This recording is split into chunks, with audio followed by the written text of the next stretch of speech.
بسم اللہ الرحمن الرحیم۔ لائف لائٹ میں خوش آمدید۔ اگر آپ کا بچہ شرمیلا ہے اور لوگوں سے گھل مل کر نہیں ملتا تو آپ اسے اس کے حال پر چھوڑ دیتے ہیں، کیونکہ آپ یہ سوچ رہے ہوتے ہیں کہ وقت کے ساتھ ساتھ یا بڑا ہو کر آپ کا بچہ اعتماد حاصل کر ہی لے گا۔ یاد رکھیں، ایسا کرنا ہمیشہ تو درست نہیں ہوتا، لیکن اگر آپ کا بچہ انتہائی شرمیلا ہے اور لوگوں کے چھوٹے سے گروپ میں بھی اپنی بات کہتے ہوئے اس کی سانس اٹکنا شروع ہو جاتی ہے، اس کی آواز دبنے لگتی ہے، تو اسے دوسروں کے ساتھ گھلنے ملنے اور سوشل گیدرنگ کا حصہ بنانے کی ضرورت ہے۔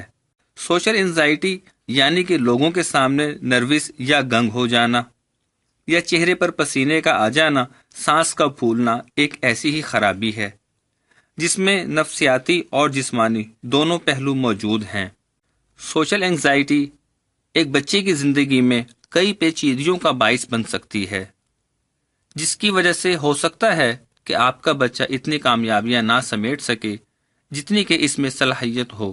آپ اپنے بچے کی سوشل انگزائٹی پر کس طرح قابو پا سکتے ہیں، اس سلسلے میں ہم آپ کے ساتھ ماہرین کے کچھ مشورے شیئر کریں گے۔ نمبر 1، بنیادی وجہ معلوم کریں یا بنیادی وجوہات معلوم کرنے کی کوشش کریں۔ آپ کو چاہیے کہ اپنے بچے کے ساتھ زیادہ سے زیادہ وقت گزاریں اور ایسا ماحول پیدا کریں کہ آپ کا بچہ آپ سے بلا جھجک کوئی بھی سوال کر سکے۔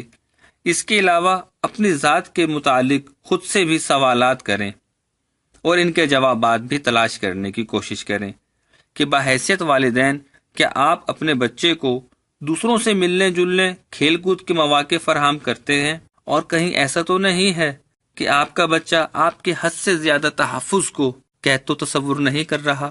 اس قسم کی صورتحال آپ کے بچے کی سوشل انزائٹی میں اضافے کا باعث بن رہی ہے۔ اس قسم کی صورتحال آپ کے بچے کی سوشل انزائٹی میں اضافے کا باعث بن رہی ہوتی ہے۔ یہ تشخیص ہو جائے تو علاج کرنا آسان اور ممکن ہوتا ہے۔ نمبر 2، بچے کا خوف دور کریں۔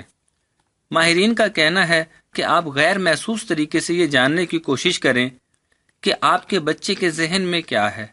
کہیں ایسا تو نہیں کہ جب وہ دوستوں سے ملتا ہے یا نئے لوگوں کے ساتھ بات کرتا ہے تو کیا وہ یہ سوچتا ہے کہ لوگ اس کے بارے میں منفی خیالات رکھتے ہیں۔